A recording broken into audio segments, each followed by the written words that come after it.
짝수절을 교독해 주시면 감사하겠습니다.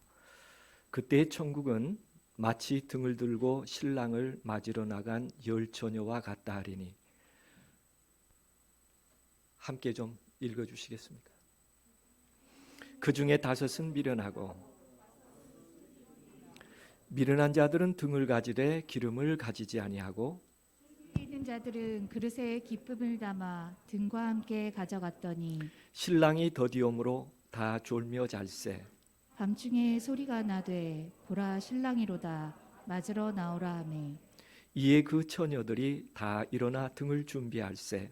미련한 자들이 슬기 있는 자들에게 이르되 우리 등불이 꺼져가니 너희 기쁨 좀 나눠달라 하거늘 슬기 있는 자들이 대답하여 가로되 우리와 너희 쓰기에 다 부족할까 하노니 차라리 바는 자들에게 가서 너희 쓸 것을 사라 하니, 저희가 사러 간 동안에 신랑이 오므로 예비하였던 자들은 함께 혼인잔치에 들어가고 문은 닫힌지라. 그 후에 남은 처녀들이 와서 가로되 주여 주여 우리에게 열어주소서. 대답하여 가로되 진실로 너희에게 이르노니 내가 너희를 알지 못하노라 하였느니라. 그런즉 깨어 있으라. 너희는 그 날과 그 시를 알지 못하느니라. 오늘도 주님의 집에서 예배하는 여러분 모두에게 우리 주님의 크신 은혜와 평강이 함께 하시기를 주님의 이름으로 기원합니다. 아름다운 찬양 감사드립니다. 누군가 내 짐을 대신 지어주신다는 그 한 가지 사실만으로도 우리가 얼마나 행복한 사람인지 모릅니다. 끊임없이 무거운 짐이 있을 때 내 짐을 대신 지어주실 그분에게 우리의 모든 것을 맡기고 기쁨과 감사함으로 생애할 수 있는 성도가 되면 참 좋겠습니다. 감사를 드립니다. 저는 어제 저녁부터 열 처녀의 비유, 저희가 여러 번 들었고 또 잘 이해하는 내용입니다. 다시 한번 하나님의 말씀의 의미를 정리해 보면서 한 해를 마감하면서 우리의 삶이 다시 한번 정리되고 12월은 마지막 달이지만 사실은 시작의 달입니다.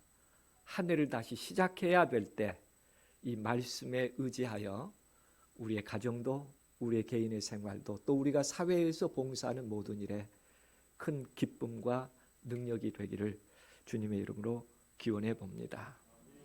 많은 사람들은 이 세상에서 성공이라고 하는 단어에 매력을 갖습니다. 성공하기를 원하죠. 성공했어. 이렇게 하면 너무 기쁘고 감사하지요. 아, 정말 내가 성공했나? 데니얼 카드먼이라는 분이 성공한 사람들의 내력을 조사하다가 공통점을 하나 발견했습니다. 성공을 위한 가장 중요한 조건이 재능이나 학벌이나 운이 아니라 그 사람에게 있는 매력이었다. 여러분 매력 있으시나요? 아무도 매력 없으신가요? 네, 그런가 하면 성공하려면 뻔뻔하게 살아라. 이렇게 얘기했어요. 이 책 제목이 그렇습니다. 성공하려면 어떻게 살아라? 뻔뻔하게 살아라. 그런데 사실 이 뻔뻔이라는 건 펀입니다. 창의적 생각을 갖기 위해서는 내면에 기쁨이 있어야 된다. 다시 말하면 인생을 재미있게 바라볼 수 있어야 성공할 수 있다라고 얘기합니다. 그 외에도 많은 명저들은 이렇게 하면 성공합니다 라는 이야기들을 쏟아 놓고 있습니다. 그래서 가끔은 정말 나도 성공하려면 이렇게 해야 되나 하는 생각을 가져보게 되죠. 우리에게 참 중요한 것은 이거예요. 최근 우리 교회에 상당히 큰 위험이라고 할 수 있는 것 중에 하나이기도 합니다. 신학적 학문들이 점점 발전해 가면서 신학자들의 가르침이 성경의 가르침보다 더 중요하게 여겨져 가는 경향들을 우리는 경계해야 하죠. 물론 다 틀린 얘기는 아닐 것입니다. 그러나 신학자들의 견해가 하나님의 말씀을 대신하지 않기 때문에 우리 스스로 하나님의 말씀에서 그 빛과 의미를 발견해 갈 수 있는 성실한 노력이 우리 신앙의 마지막까지 지켜줄 수 있는 빛의 볼이라고 하는 것을 우리가 기억하며 사는 것이 참 중요할 것 같습니다. 특히 우리가 사는 세상은 전염시대 세상이에요. 이렇게 사회적인 문제가 생길 때 우리 인간의 마음에는 어떤 변화들이 오는가. 첫 번째 코로나 초기에는 코로나 블루라고 하는 우울증이 왔습니다. 우울함이 있었어요. 괜히 뭔가 못하게 되고 답답해지게 됐었죠. 시간이 지나니까 코로나 레드라는 분노 감정이 생겼어요. 왜 안 돼? 왜 못해? 이런 분노 감정이 생겼어요. 시간이 조금 더 지나자 코로나 블랙이라고 하는 절망감, 뭔가 까맣게 보이지 않는 그런 시대를 우리가 살아오고 있습니다. 어쩌면 기독교 종교가 할 수 있는 일 중에 하나 있다면 그것은 사회적 책임에 대한 이해예요. 우리는 얼마나 빛을 가진 사람으로서 사랑의 메시지를 가진 사람으로서 그들의 심리적 방역에 얼마나 기여할 수 있었을까? 위험 있는 곳에 우리는 어떤 희망으로 존재하고 있었을까? 우리의 진정한 물음이기도 합니다. 왜냐하면 재림교회 정체성의 요소 가운데 보면 뭔가를 지켰다고 얘기하죠. 뭔가를 가졌다라고 얘기하는 이 두 계명, 하나님의 계명과 예수의 증거라고 하는 이 두 요소들은 다 하나님과 관련이 되어 있어요. 그것을 지키거나 그것을 소유했다고 얘기합니다. 하나님의 것을, 우리에게 참 중요한 방향과 우리가 생각해야 될 소중한 핵심적인 삶의 요소가 무엇인가를 생각해 보게 하죠.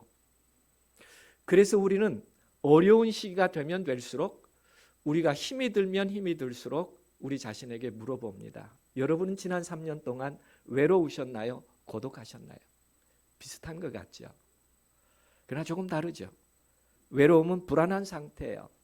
그러나 고독은 평온한 상태입니다. 우리의 삶이 고독 가운데 있을 때, 그 고독을 의미적으로 받아들일 수 있을 때 우리는 그 시간이 우리들에게 진정으로 값진 날을 만들어가는 성찰의 시간이라는 것을 이해하게 됩니다. 우리는 성경의 많은 인물들을 바라보게 돼요. 요셉, 꿈꾸는 사람이었습니다. 그러나 그는 난민이 됐어요. 이주 노동자인 요셉이 된 겁니다. 그의 순결한 삶 때문에 감옥에 갇히는 억울함도 있었고 절대 고독 속에 있었죠. 누구도 자기를 이해해 주지 못했으니까요. 그 시간에 그가 하나님께 유일하게 그의 삶의 방향을 맞췄기에 그의 순결한 생애는 후에 아름다운 삶으로 드러나게 됐습니다. 페르시아 제국까지 갔던 다니엘도 마찬가지입니다. 철저하게 무시된 재상이었죠. 모함에 빠진 다니엘, 그의 순수한 신앙 때문에 사자굴에 빠지게 됐죠. 얼마나 고독했겠습니까? 그러나 그는 그 고독 속에 거룩하신 하나님을 만나는 시간을 갖게 되었던 것이죠. 비대면 사회를 거쳐오면서 우리는 어떤 삶 속에 있었을까? 이 두 가지 생각을 가져봅니다. 우리가 외로웠을까? 진정한 고독의 의미를 가졌을까? 만약에 우리가 진정한 고독의 의미를 가졌다면 우리는 거룩함과 만날 수 있었을 것이며 우리는 구원자와 만날 수 있었을 것입니다. 이게 오늘 우리에게 질문해 보고 싶은 거예요. 제한된 환경과 시간 속에서 나는 얼마나 거룩함을 만났을까? 나는 얼마나 나의 구원자를 만났을까? 그 일이 가장 소중한 일입니다.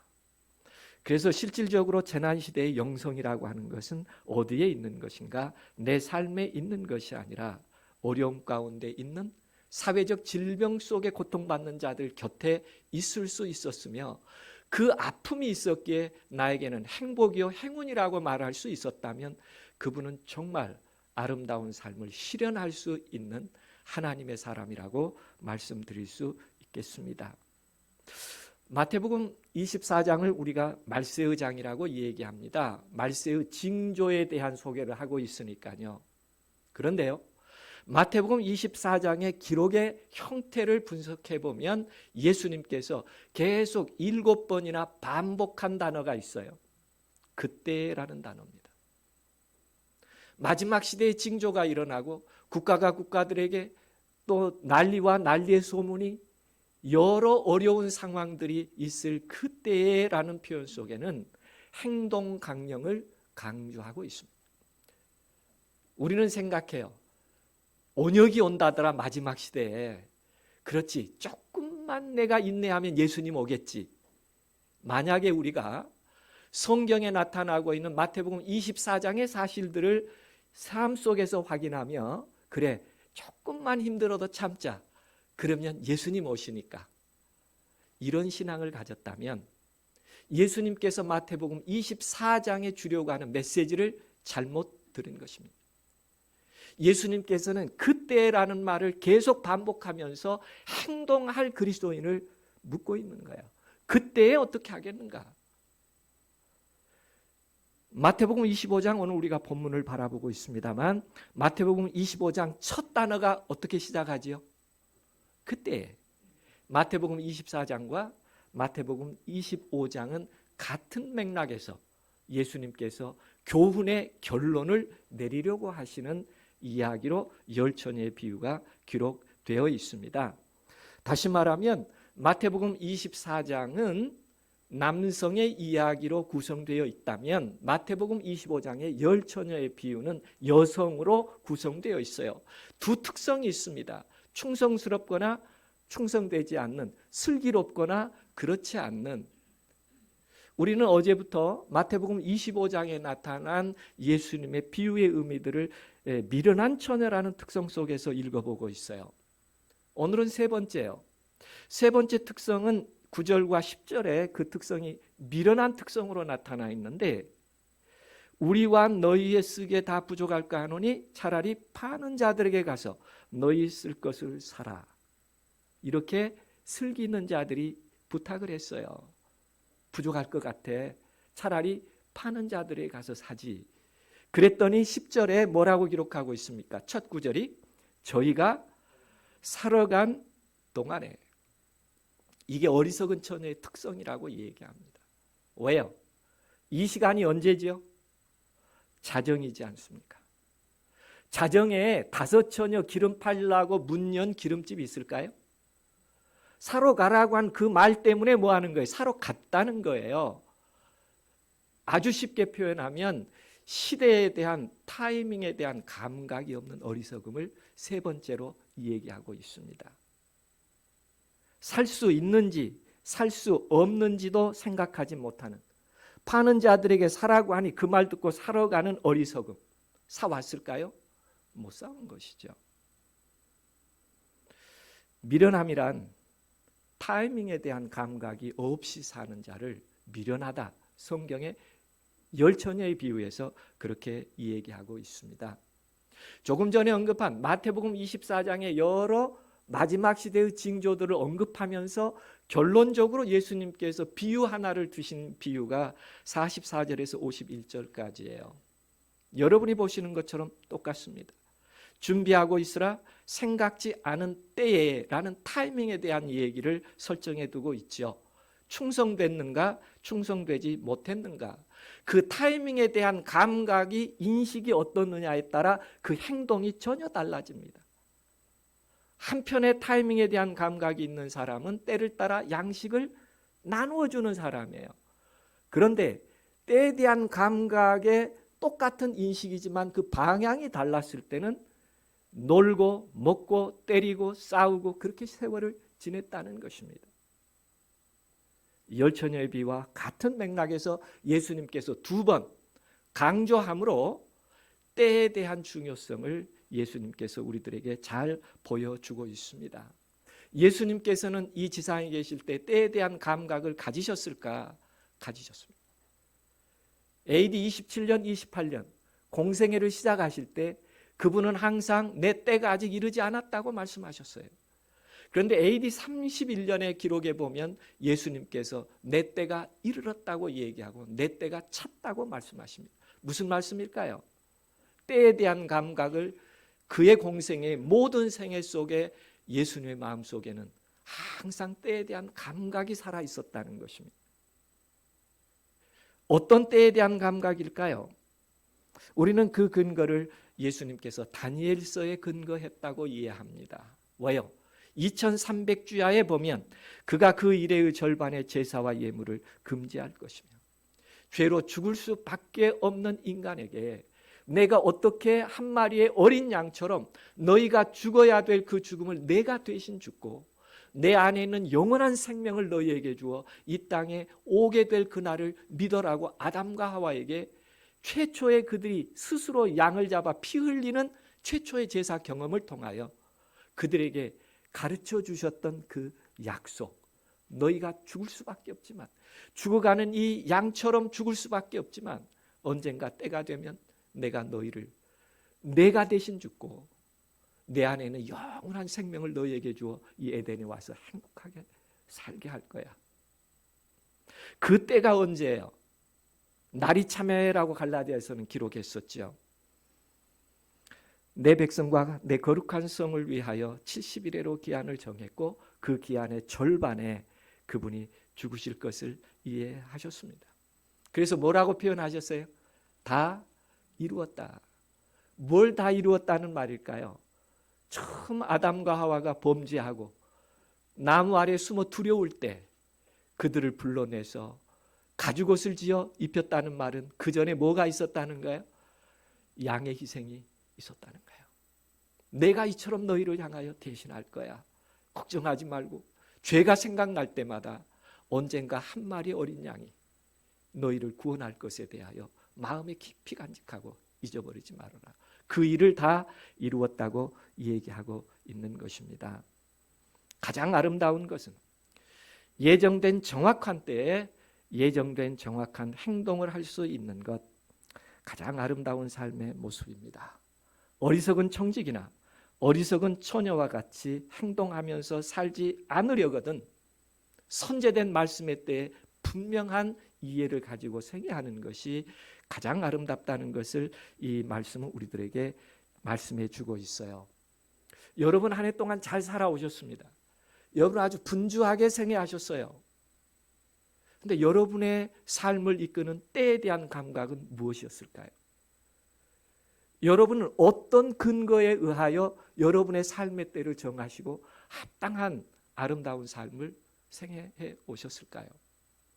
오늘 우리가 함께 물어보고자 하는 질문입니다. 나는 때라는 것은 나에게 어떤 의미며 그 때에 맞는 합당한 행동이라고 하는 행위는 어디서부터 비롯된 것일까?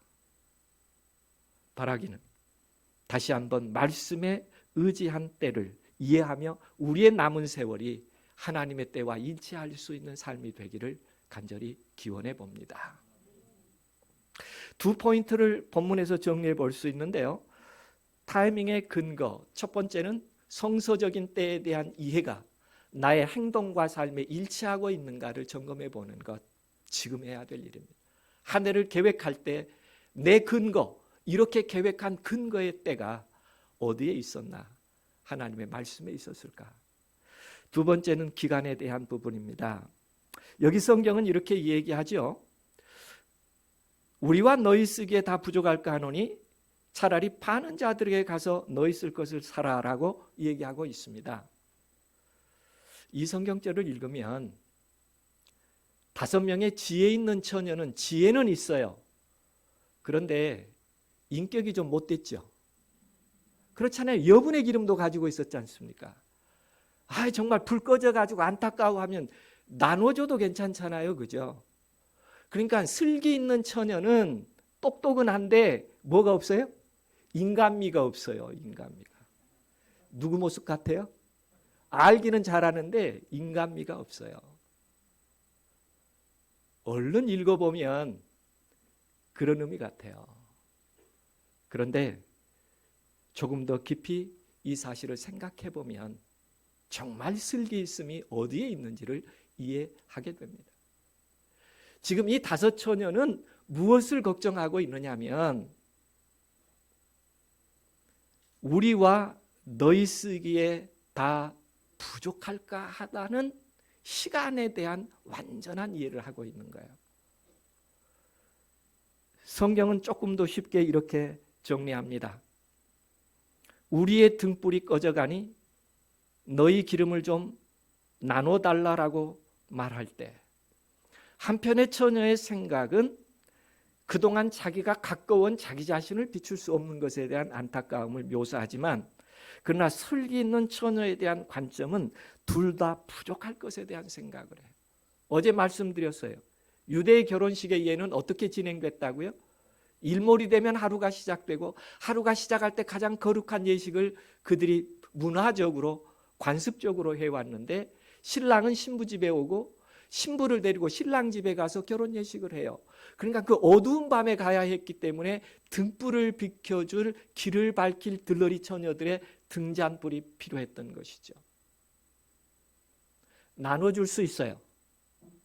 그런데 신랑 집 가기 전에 기름을 나눠 썼더니 우리 기름도 부족해서 꺼져버리고 너네 기름도 부족해서 꺼져버리면 신랑 집에 갈 때까지 내 친구 결혼식 어떻게 비출 수 있겠느냐는 거예요. 무슨 말인지 슬기 있는 처녀의 대답이 이해되시죠? 나눠줄 수 없는 게 아니에요. 나눠줄 수는 있는데 우리가 해야 될 일은 신랑 집까지 밝혀야 될 일이기 때문에 나눠줘서 다 도중에 꺼지면 신랑 신부와 하객들이 어떻게 혼인잔치를 하겠느냐. 차라리 너희들은 파는 자리가 우리 거라도 가지고 빛을 비추겠다고 하는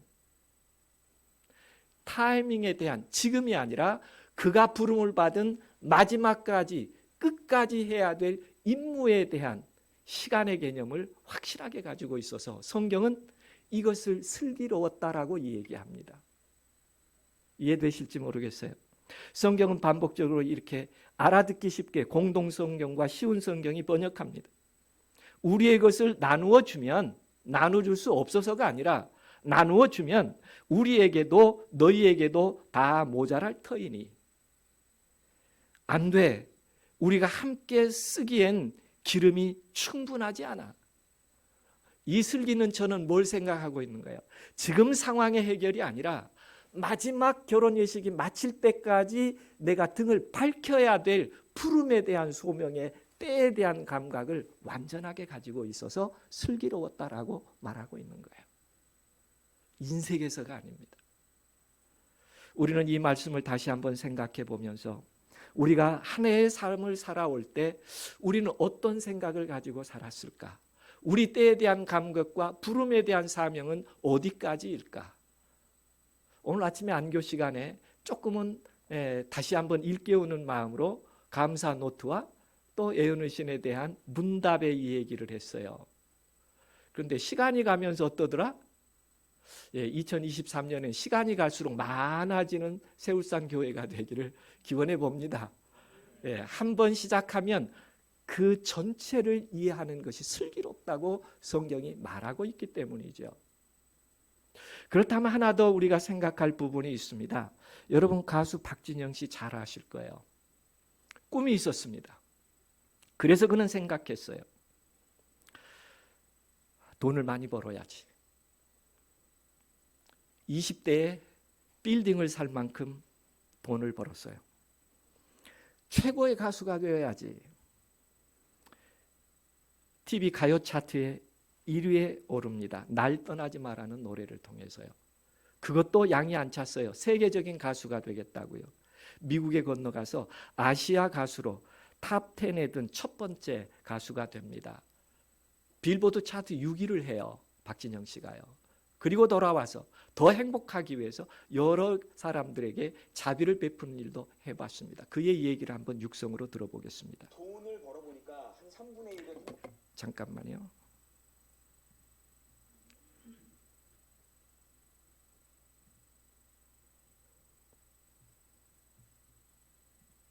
돈을 벌어보니까 한 3분의 1은 행복해지더라는 거죠. 자유로워지고 그 다음에 명예와 사랑을 받으니까 사람들이 박진영 씨 너무 사랑해요, 너무 존경해요, 인정받고 사랑받으니까 훨씬 더 행복해요. 아까 전 무대 위에서처럼 막 네. 받고. 그래도 그 다음부터 허무해지기 시작해서 봤더니 사람들이 야 남을 도와야 돼.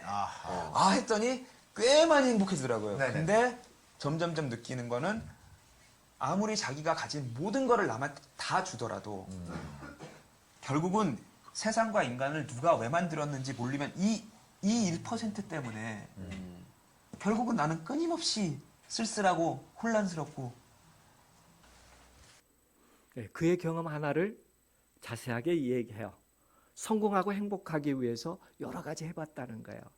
그러나 몇 퍼센트 때문에? 1% 때문에.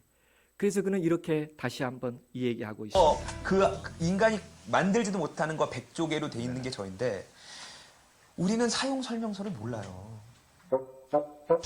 우리 몸은 자동차의 몇 조배 복잡한 기계인데 면허증도 없고 사용 설명서도 없어요. 어떻게 살아야 되는지 어떻게 써야 되는지 하나도 몰라. 그러면 진짜 사용 설명서는 만든 사람 아니면 못 쓴다고 생각해요. 저는 만든 사람을 만나서 사용 설명서를 받고 싶어요. 무슨 얘기를 하고 있는 거죠? 한 인생으로 살아가면서 하찮은 기계 하나 만드는 것도 사용 설명대로 써야 가장 잘 사용하는 건데 몇 조개로 된 그 세포로 된 내 몸 하나와 내 삶도 난 어떻게 살고 싶다는 거예요. 나를 만드신 이를 만나서 내가 어떻게 살아야 가장 아름답게 산다는 그 얘기를 듣고 그렇게 살고 싶다는 거예요. 오늘 한 해를 마치면서 우리에게도 이런 내 삶에 대한 진정한 찾음, 하나님의 시간에 가장 합당한 행동을 할 수 있는 찾음이 오늘 우리에게 있게 되기를 간절히 원합니다. 열 처녀의 비유는 어쩌면 노아의 시대와 소돔과 고모라 시대와 예루살렘의 멸망할 시대와 역사적으로 반복됐던 시대의 아픔들을 설명하면서 우리들에게 그 마지막에 실패하지 않는 아름다운 사람들이 되도록 설명하고 있어요. 타이밍에 대해서는 항상 위험하지 않다고 생각하는 위험이 있다는 것입니다. 사위들이 뭘로 여겼어요? 천사들의 호소를 농담으로 여겼어요. 이루어질 수 없는 일이라고 생각했죠. 두 번째는 지금이 아니라고 생각했어요. 자꾸 내가 더 할 일이 많은 거예요. 하나님께서 말씀하시는 방향과 때에 대한 감각보다는 내가 생각하고 이게 훨씬 더 중요한 삶을 살아가며 지체하는 것이 문제가 될 수 있다고 말하죠. 때에 대한 분별력에 있어서 세 번째 문제는 항상 내 생각이 하나님 말씀보다 앞설 때 올 수 있는 오류와 실패들이에요. 우리가 한 번쯤 다시 생각해 보면서 한 해를 마감하면서 연말에 우리의 시간과 행동에 대해서도 점검해 보면서 성경의 기록대로 우리가 다 성령이 충만하여 라는 기쁨을 소유하며 나눌 수 있는 세울산 교회가 되기를 간절히 바라봅니다. 마지막으로 네 번째 미련한 처녀의 특성을 조금 더 간략하게 정리해 보겠습니다. 10절에 이렇게 기록되어 있어요. 미련한 처녀들이 기름을 사러 간 사이에 신랑이 왔다. 준비하고 있던 처녀들은 신랑과 함께 혼인잔치에 들어가고 문은 닫혔다. 상황을 설명하고 있는데요. 영어 성경의 기록에 보면 우리의 성경에는 들어가고의 쉼표가 찍혔지만 다 period, 마침표가 찍혀 있습니다. 다시 읽어보면 이런 것이죠. 실질적으로 신랑이 왔습니다. 그러니까 준비한 자들이 다 들어가서 신랑과 함께 혼인잔치에 들어갔습니다 하고 피오리드예요. 그 다음에 피오리드는 뭐냐면 and라고 하는 첫 문장으로 대문자로 시작합니다. 그리고 the door was shut, 문이 닫혔어요. 여기서 질문 하나 드릴게요. 여러분 결혼식 하는 혼인집에 언제 문 닫나요? 결혼식 하고 있는데 문 닫을까요? 아니면 결혼식 끝나고 손님 다 가고 나면 문 닫을까요? 결혼식 다 끝나고 손님들 다 가면 그때 뭐 하는 거예요? 문 닫는 거예요. 그러니까 지금 상황에 있어서 우리가 좀 더 본문에 대하여 시간적 개념으로 이해해 본다면 혼인잔치는 마쳤습니다. 그리고 문이 닫혔어요. 그러면 이제 이 다음부터 해야 되는 일은 무엇일까요? 결혼식 마쳤어요. 손님 다 갔어요. 신랑 신부가 하는 일은 어떤 일이죠? 이제 신혼의 아름다운 시간으로 들어가는 것입니다. 그런데 예전에 우리 어르신들 얘기 들어보면 신랑 신부가 혼방에 들어가면 아낙네들이 뭐 했다고 그래요? 예, 어떻게 하나 궁금해가지고 봉창 뚫어서 구경했다 그래요. 지금 이 상황입니다.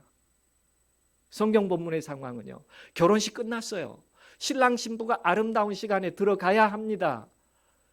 그런데 미련한 처녀 5이 와서 문을 두드리는 거예요. 우리 들어가겠다는 거예요. 지금 필요해요? 필요하지 않아요? 필요하잖아요. 신부의 마음은 어땠을까요? 신부의 마음은 아유 정말 진즉 오지. 이제 이런 시간에 와가지고 깨우면 방해가 되는 시간이잖아요. 어떤 게 어리석고 미련한 것인지 이해되시나요? 다 끝났는데 신부가 기뻐해야 될 시간에 그 기쁨을 방해하는 일을 하고 있는 거거든요. 그러니까 어쩌면 신부가 신랑에게 친구기는 친구인데 미안해요. 어떻게 해요? 이렇게 신부가 너무 힘들어요. 그랬더니 그 후에 누가 가서 이 얘기하냐면 신랑이 가서 이 얘기합니다. 왜 신랑이 가서 이 얘기했을까요? 이미 신부가 부끄러웠어요. 가서 이 얘기하기가 너무 힘들어요. 그러니까 누가 나간 거예요? 신랑이 나간 거예요. 성경은 이렇게 얘기합니다. 신랑이 대답하기를 내가 진정으로 너희에게 말한다. 나는 너희를 알지 못한다.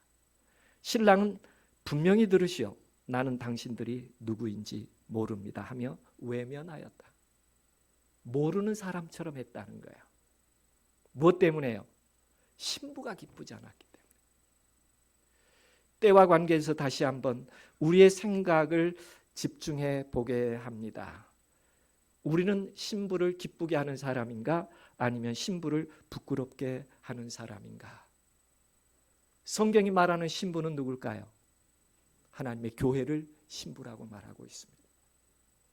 그러므로 열처녀의 비유에서 우리들에게 신부를 기쁘게 했는가, 신부를 부끄럽게 했는가는 들러리라고 하는 빛을 비추는 우리의 입장에서 우리는 어떤 때에 어떤 행동을 해야 하는가에 대한 그 아름다움과 아름답지 못함에 대하여 우리들에게 설명을 해주고 있습니다. 자기 부르심에 대한 인식이 분명하지 않으면 다른 일을 합니다. 사랑의 관계가 아니고 이익의 관계면 끊임없이 우리는 다른 일을 합니다. 여러분도 한번 정리해 보세요. 한 해 동안 나는 하나님과 사랑의 관계였는지 이익의 관계였는지, 내게 조금만 불편하고 내 기도가 내 원대로 되지 않으면 하나님이 없는 것처럼 생각한 신앙은 가져오지 않았는지, 그분과의 관계에서요. 우리가 신부를 기쁘게 하는 것은 자랑스러운 일이라고 성경은 우리들에게 소개하고 있습니다. 명료하게 두 처녀에 대한 이야기를 통해서요. 그러므로 한 해를 마치면서 또 다시 한 해를 기약하면서 지키다, 가지다라는 정체성의 의미가 하나님 안에 있는 것이지만 우리가 어떻게 하면 기쁘게 할 수 있을까? 진정한 조건 없는 환대입니다. 세우산 교회도 많은 사역을 해오고 있습니다. 그런데 우리의 새 많은 법을 다시 한번 정리해 볼 필요가 있어요. 이 사람이 교회에 나올 것인가? 이 사람이 교회에 오면 도움이 될 것인가? 이 사람이 내 체면을 세워줄 수 있을 것인가? 만약에 우리가 환대를 이런 입장에서 셈했다면 부끄러운 일입니다. 교회 그 자체의 아름다움, 하나님의 기쁨이 보여질 수 있는 섬김과 우리의 사랑이 드러날 수 있었을까? 오늘 비유에서 마지막 시대를 살아가는 사람들에게 열처녀의 비유를 말씀해 주시면서 교회가 원하는 방식으로 열매를 맺을 것이 아니라 그 기대까지도 내려놓으며 그들의 필요에 부응할 수 있는 하나님의 교회가 되라고 얘기하고 있습니다. 선한 사마리아의 비유도 마찬가지죠. 우리가 우월했기 때문이 아닙니다. 우리가 뭔가 위대했기 때문이 아닙니다. 그들이 그런 입장에 있기에, 그런 이웃이었기에 당연히 할 수 있는 사랑의 행위로 우리의 모든 것들이 이어져 갈 때 그 교회에 기쁨이 되며 하나님이 기뻐한다고 말씀하지요. 하나님의 계명 가운데 가장 중요한 인이라고 하는 게 우리는 안식일이라고 얘기해요. 성경은 이렇게 얘기합니다. 안식일을 기억하여 거룩히 지키라. observe라는 단어가 있고요. keep이라는 단어가 있어요. 비슷한 의미를 가지고 있습니다. 준수하는 것인가? 내가 유지하고 있는 것인가? 성경은요, keep it holy. 어떻게 유지하고 있으라는 거예요? 거룩한 것으로 충만하게 차 있어라, 그런 뜻입니다. 어떤 무슨 사실 하나를 준수하고 붙잡고 있으라, 그런 말이 아니라 그 안식의 축복을 누리며 keep it 하라. 그것을 어떻게 해요? 거룩한 것으로 하라. 그게 네 번째 계명의 핵심 메시지예요. 다 그럴 수 없지만 내가 쉬는 안식일을 세상 담장 밖에 고통받는 그들에게는 하나님의 안식이 어떤 의미일까? 내 안식을 희생하고라도 담장 밖에 있는 그들에게 하나님의 안식이 경험될 수 있다면 내 안식을 희생할 수 있을 것인가? 그 물음이 하나님의 계명을 깊이 탄다고 하는 의미 속에 포함된 의미입니다. 아주 부끄러운 얘기예요. 아주 늦게서 성찰하며 그렇게라도 살아보려고 하는 저의 노력이에요. 병원에 있을 때 병원은 언제든지 새 끼를 다 환우들에게 공급해야 합니다. 조리사들이 새벽부터 조리를 해요. 그리고 일과가 끝나도 내일 조리를 위해 또 준비를 해야 합니다. 저는 담임 목사요, 원장이었어요. 어느 날 이 안식일에 대하여 명상하다가 내 안식일이 온전하지 못하다는 걸 깨달았어요. 내가 한번 내 안식일에 쉼을 버릴 수 있고 조리사 한 사람이 기쁘게 예배할 수 있다면 그 몫이 내 몫이라는 생각을 했어요. 영양팀장에게 부탁했습니다. 안식일의 날을 그 일과에 놓고 한 사람을 빼서 예배하게 하시오.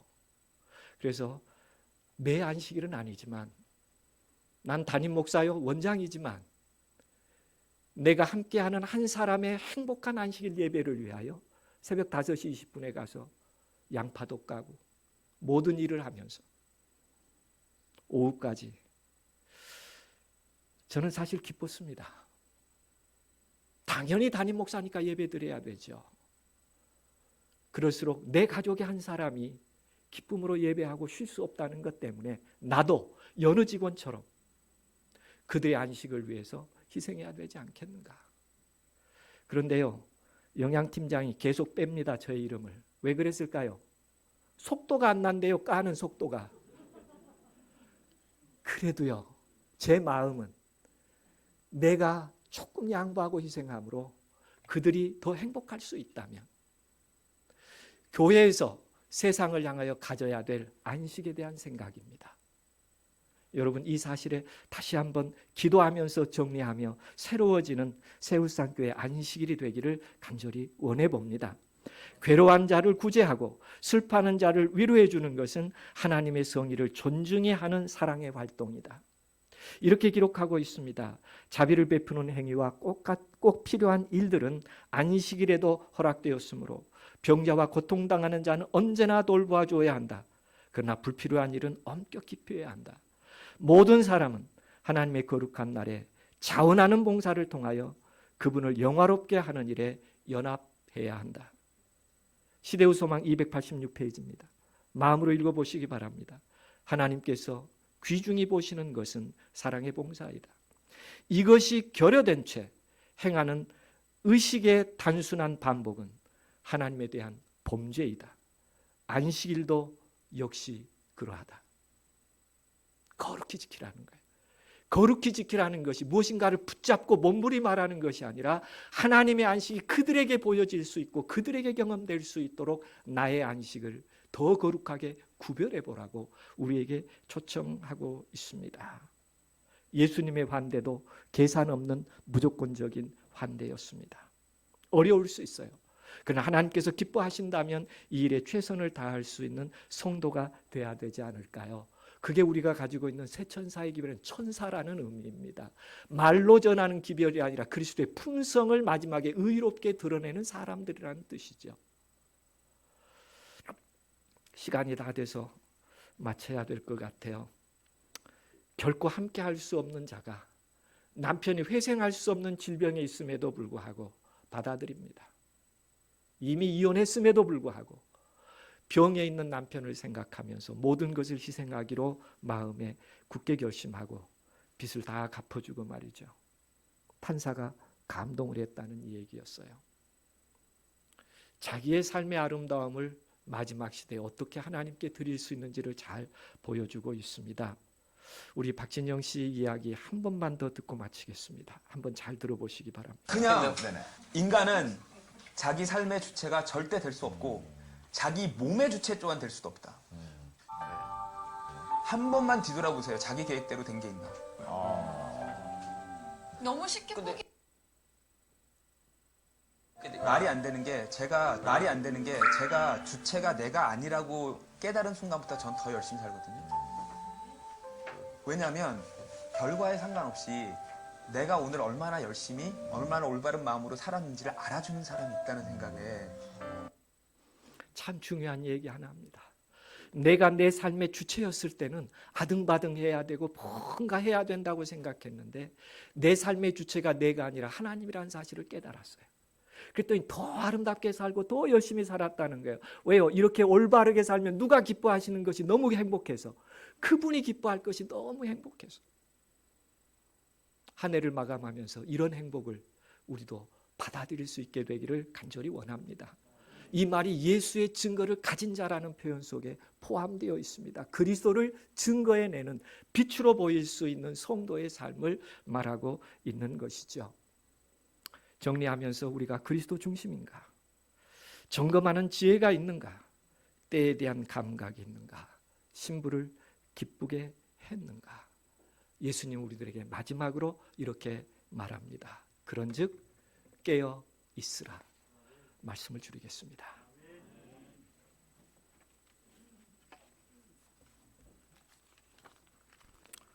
준비하신 헌금을 드리겠습니다. 12월 10일 흩어 구제하여도 더욱 부하게 되는 일이 있나니 과도히 아껴도 가난하게 될 뿐이라. 잠언 11장 24절 말씀입니다. 헌금 드리시겠습니다.